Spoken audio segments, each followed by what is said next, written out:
And 3, 2, 1. Yeah. Thank you everyone for coming. Have a great rest of your day. Have a great weekend. Be careful out there and enjoy your new park.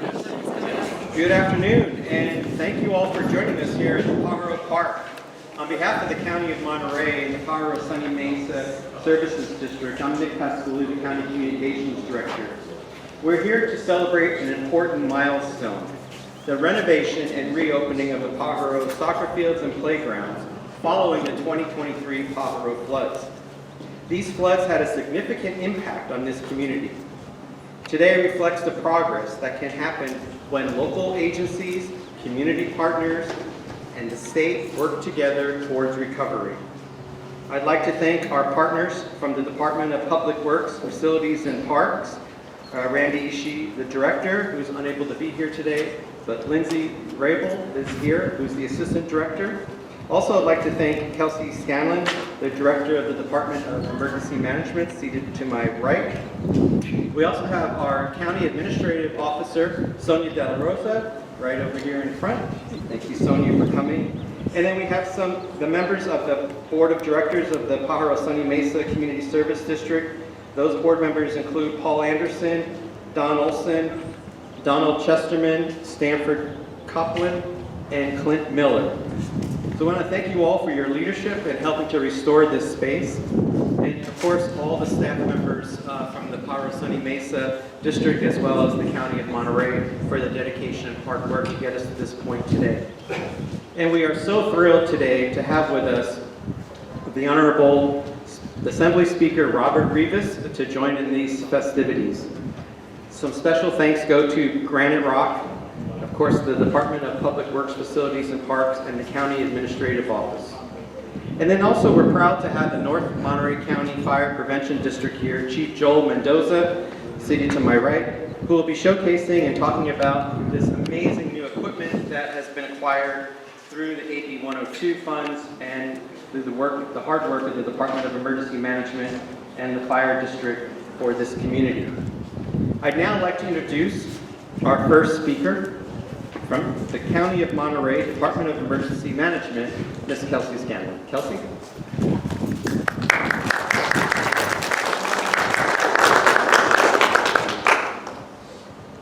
Hello, thank you all so much for being here today. This is a very exciting day for us. Over the past 3 years, our community and our office has worked very hard with so much determination to advance recovery efforts in the community of Pajaro through this $20 million grant allocation.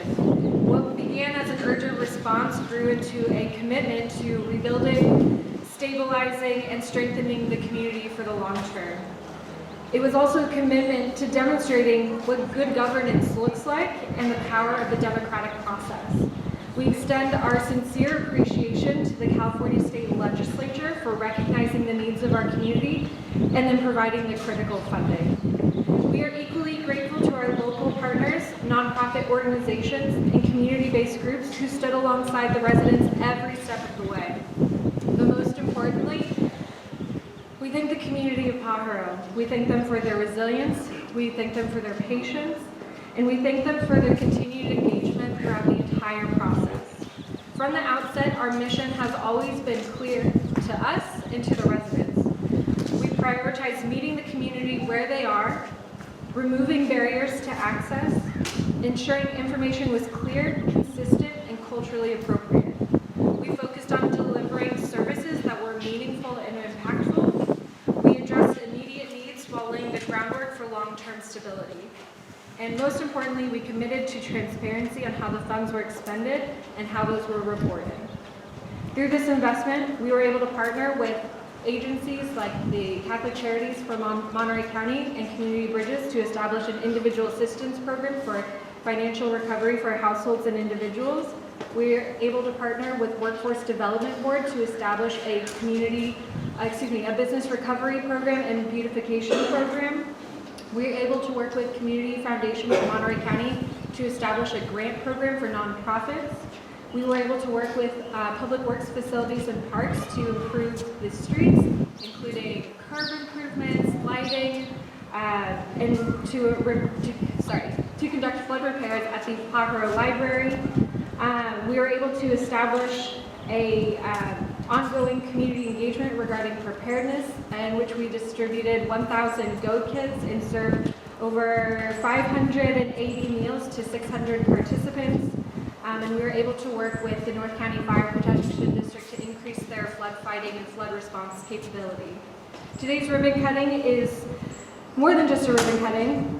It's really a symbol of what this space means to the community. It represents all of their resilience capabilities, but it's also where families have always gathered to play, to grow, and to be together. And my hope is that it will continue to be so with these improvements. There still remains a lot of work ahead, though the $20 million may be fully expended. Our work here certainly is not. Recovery and resilience is not measured in grant dollars or time, but really our investment and our willingness to come together. So with that, I want to thank everybody here and thank everyone for their ongoing engagement over the last several years, but certainly moving forward as well. And with that, I will hand it back to you.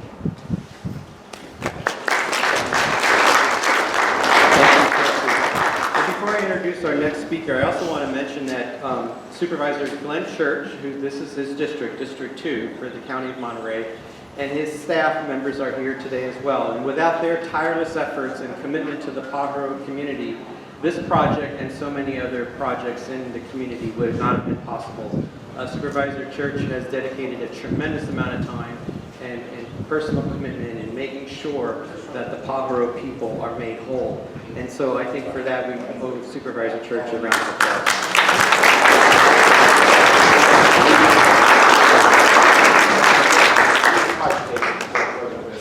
At this time, I'd like to introduce to you the General Manager of the Pajaro Sunny Mesa Community Service District, Ms. Judy Velasquez.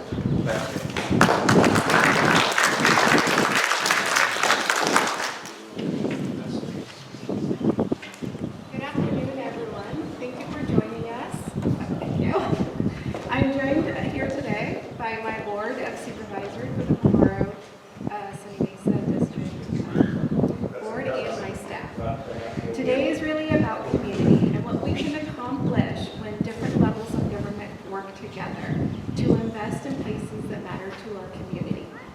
The Pajaro Park improvements were made possible through funding provided under California Assembly Bill 102 for Pajaro's long-term flood recovery. These park improvements included repairing the soccer turf, refurbishing the playground, and replacing and adding new park equipment. These upgrades will help ensure that Pajaro Park remains a welcoming place for families together. Pajaro Park has been a place where community comes together, but after the 2023 flood, it became more important. The park became a recovery resource center. The County of Monterey and FEMA were stationed here providing cleanup kits, showers, food distributions, potable water distribution site, and much more. I would like to begin by thanking the County of Monterey Department of Emergency Management and Public Works, Facilities and Parks for their efforts in helping bringing the funding to the community. I want to thank Kelsey Scallon and her team for hosting multiple community meetings that allowed residents to participate in deciding how these funds would be spent. And I want to recognize Brian Flores, who played a key role in helping move this project forward by providing access to county's procurement process. Their collaboration and willingness to work closely with your district help ensure these improvements would become a reality. We extend our sincere appreciation to the County of Monterey Board of Supervisors, especially Supervisor Church and Alejo, for their continued support and commitment to improving our community. We are also grateful for Assembly Speaker Robert Rivas for his leadership and support in helping the funding possible. Investments like these demonstrate a commitment to ensuring that communities like Pajaro have access to a vibrant public space. I would like to thank our district staff, project partners, and Granite Rock, who worked hard behind the scenes to bring these improvements to completion. Today, we celebrate this investment and recognize the role this site played in Pajaro's recovery and rebuilding. It represents hope, resilience, and continued commitment to Pajaro. May this park continue to bring joy, laughter, and pride to our community for many years to come. Thank you.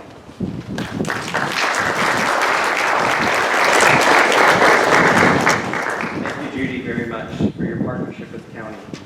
Next, I'd like to introduce a gentleman who has a tremendous amount of effort in managing the projects that you see here today. Our Chief of the County of Monterey Parks Division, Chief Brian Flores.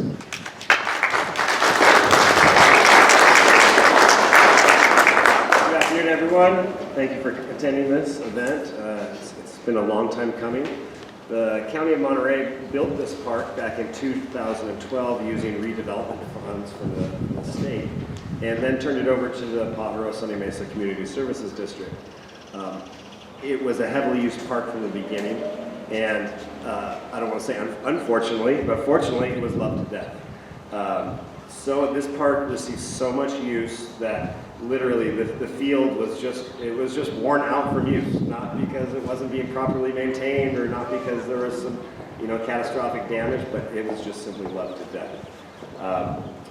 The county was involved in this project due to the fact that we have what's called a job order contracting process, which the bidding, public bidding for construction projects are done at the beginning of the year for lots of different construction tasks. It allows the county to move very quickly, sometimes same day, for emergency projects and projects such as this. And without that, being able to use that, it would have taken the district, better part of a year to go through the public bidding process and, all of that. And so we stepped in, said, we'll go ahead and get this done. It was an interesting project because Granite Rock, who did the replacement of the artificial turf, was actually the contractor for the original park.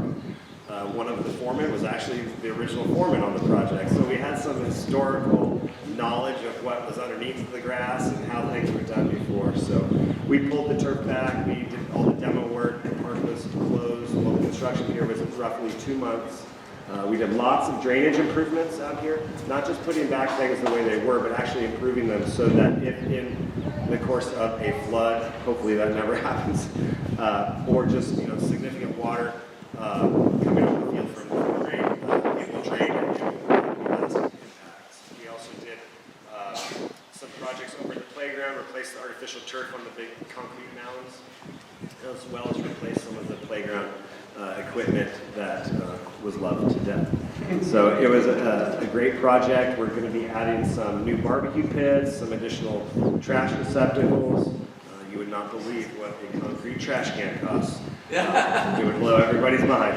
But we're going to be doing some of that, getting new soccer goalposts in, and doing some other beautification in the park before it's all said and done. The project, the field and the playground, signage, we had to have 24-hour security because people were wanting to come into the park and play soccer, but it wasn't ready. So all told, this project was about $990,000. By the time we're all done, it will be close to $1 million project. And so it's such a great thing to have for the community. It's a park that's in the center of Pajaro. It's easily, walk to. And every day we were out here, 10, 15, 20 people would come up in their vehicles wanting to come into the park. It was sad we had to turn them away each day, but when it was finally opened, this park, it was just saturated with community members coming out to barbecue and have birthday parties and whatnot. So, really glad to be part of the process, glad we could assist the district and the community of Pajaro with this. Thank you very much.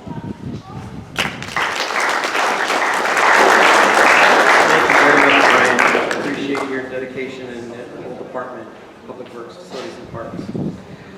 Next, so you see some beautiful new equipment out here, part of the AB 102 funding, and to talk about that and to talk about some of the preparedness measures that the North Monterey County Fire Protection District is going to be taking is Chief Joel Mendoza. Chief.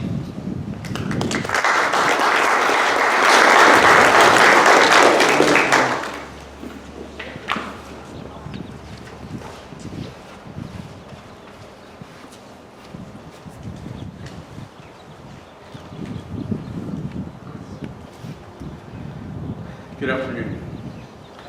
Usually when a fire chief steps in front of new equipment, the conversation is about replacing the old, and that's not what we're here today. This is a brand new opportunity for us. The community of Pajaro, in fact, this entire valley has never had anything like this.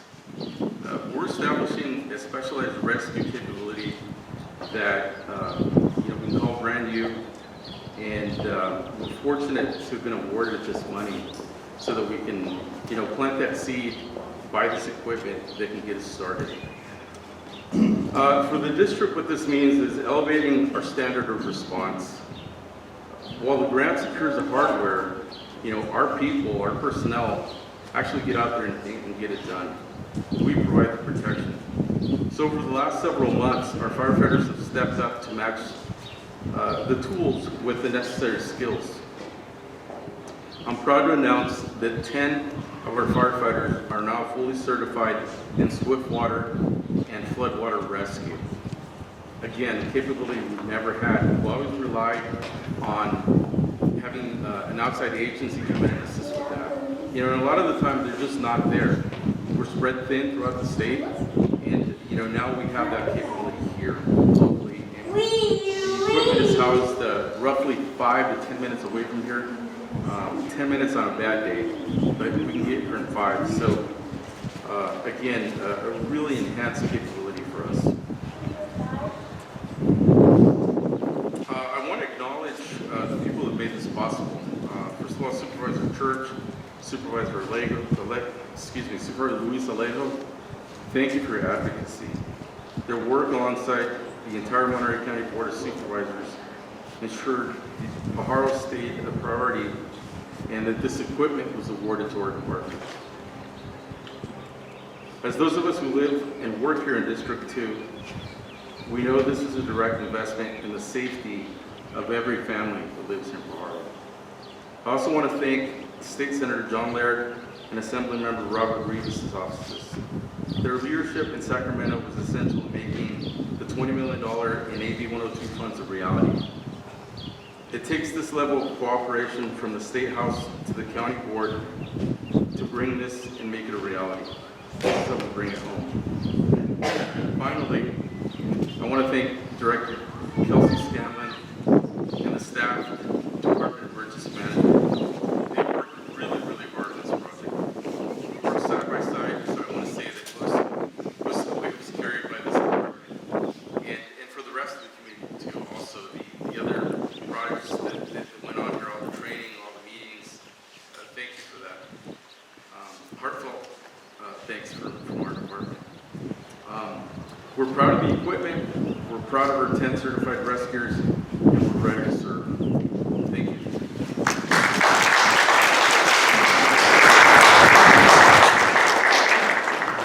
Thank you, Chief Mendoza, for your leadership as well, and being a great partner with the County of Monterey. We really appreciate that. I'm next going to introduce Supervisor Glenn Church, who's going to introduce the Speaker of the California State Assembly, Robert Rivas. Supervisor Church, would you please join me? Thank you, Nick.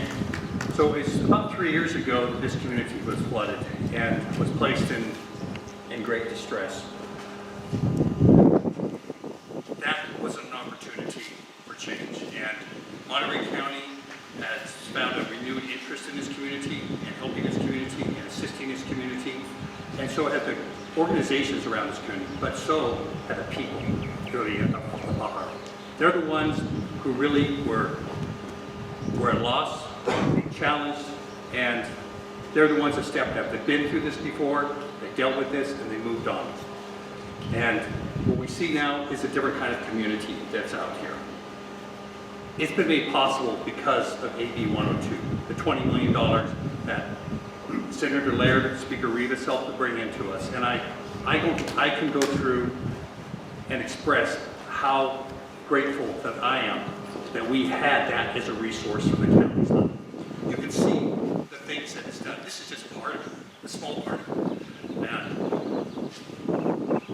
it is only going to have been possible because of the work of Speaker Rivas. And we all really deserve a really deep his work and making this possible for the community. So it's with really great honor that I want to welcome and introduce the Speaker of the California Assembly.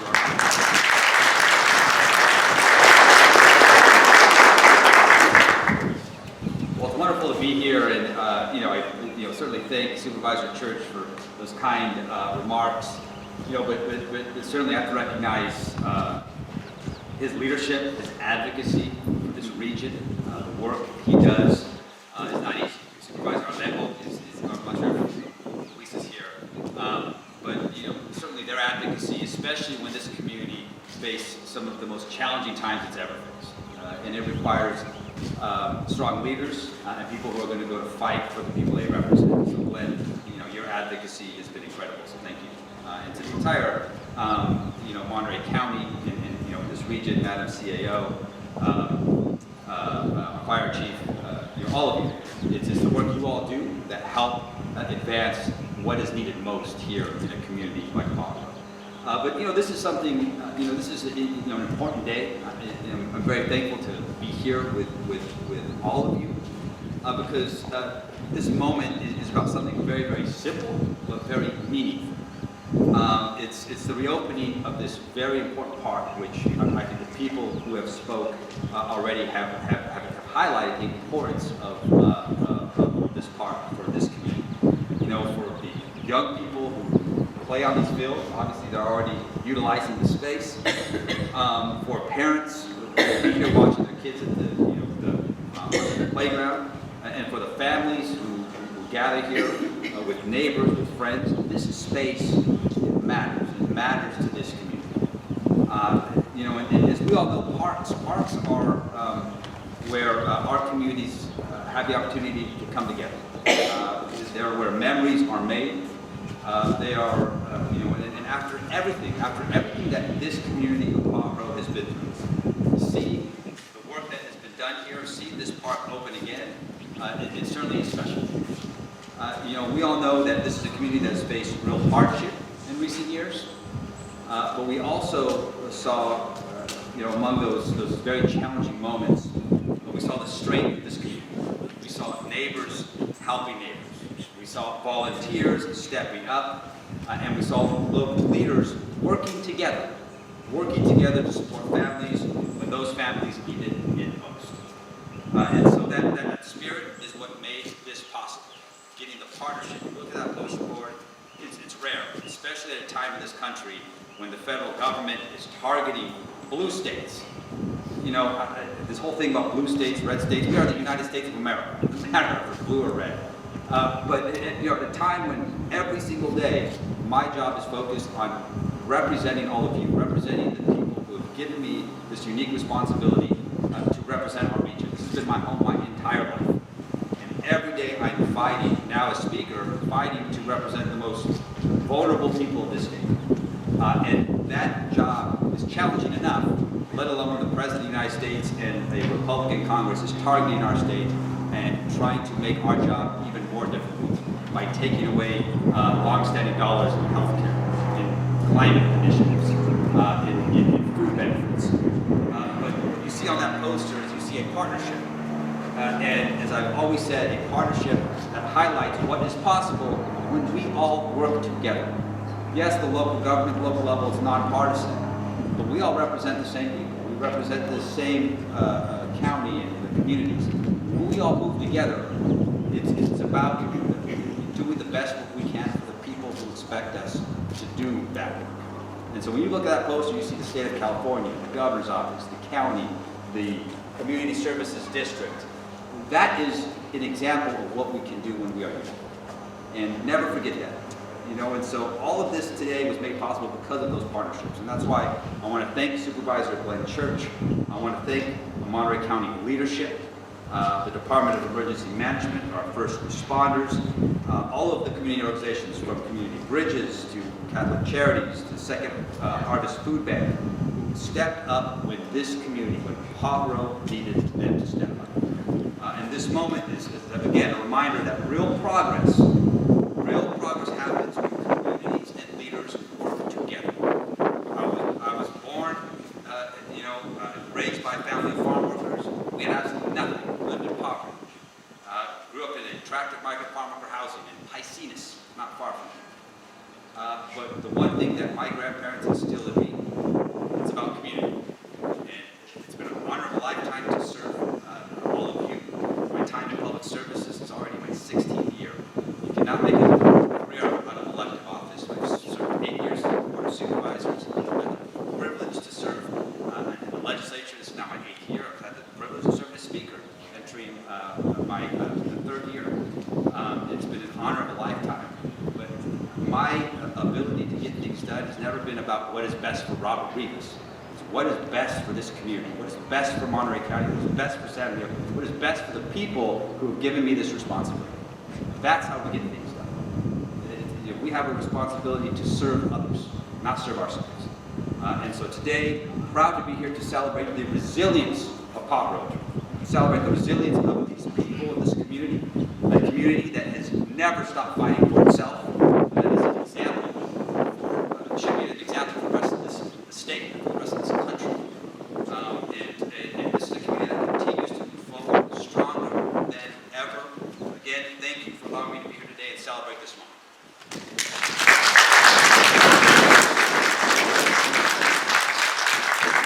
Thank you very much, Speaker Rivas. We appreciate your words. So before we do our ribbon cutting, we're going to hear from Supervisor Church. This is the District 2 Supervisor, and Pajaro is in that district. So Supervisor Church, please come back up. Thank you. I just want to take a little look back at some of the other things that have been done, not just what's been done here for the fire department and for emergency services in this park. But what this $20 million did was it really created a template for how underserved and disaster-stricken communities can be taken care of. Because it's been alluded to a little bit earlier here in discussions, the community held, I think, probably a dozen meetings in which the community got to choose projects they wanted to work on and vote on them. And this is a kind of empowerment, the kind of democracy at the grassroots level, which is really rare and unheard of. And that's what this $20 million gave us in an opportunity.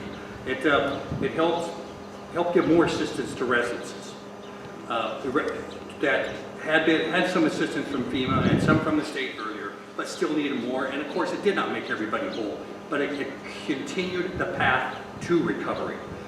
The business community was also assisted. And it has led now to where it has created its own chamber of commerce, which is, I can just say, is going to be really important for promoting just the prosperity of this community. Now that that business community is organized, there is infrastructure work that's been done. Street lights that have been placed in the places. Curb work that's been done. There's work over at the Porter House at the library over here. Yes, it was damaged. It's being worked on, but it's not just the library coming back now. It's going to be 3 floors of a community center that's going to be open to this community to operate on, just like this field is here to be operated on. And including there's going to be up on the 3rd floor, room for some county offices. There'll be some room for some community organizations that are based out of there. It is transformative of what this has really been able to go through. And we're not done yet. In the next couple of months, there's going to be paving done on Slingish Road and some work done on it out here that has long been needed and will be taken care of. And hopefully down the line in the 4 or 5 years, there's going to be a train station coming into this community. Something else to give it some extra power and economic strength to draw upon. So what we have here is really a changed situation from 3 years ago. Where there was the times of hopelessness, now there's some hope. The times when there was despair, now there's some promise. The times when there was loss, now there's a future. And that is the foundation that this community needs to build upon as it goes forward. And it now has a renewed interest in the county, the surrounding communities, the surrounding agencies that are here. And this is how we go forward and make a better Pajaro, a new Pajaro. I am optimistic for the future because we're not done with what we're going to do here yet. With that, just like to end, I don't know if you have anything more to say, Nick, but I want to thank everybody for coming here.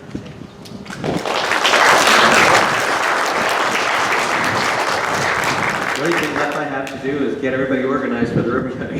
Yeah. But before I do that, I do want to thank everybody for coming. This has been a great effort to get the community out here. And certainly, Speaker Rivas, we're grateful that you were able to get this into your schedule, to provide your church for your leadership and your tenacity in sticking up and standing up for this community day in and day out.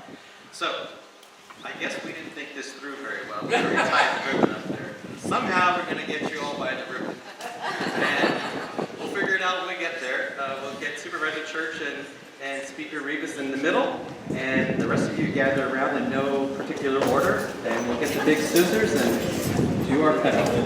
And 3, 2, 1. Yeah!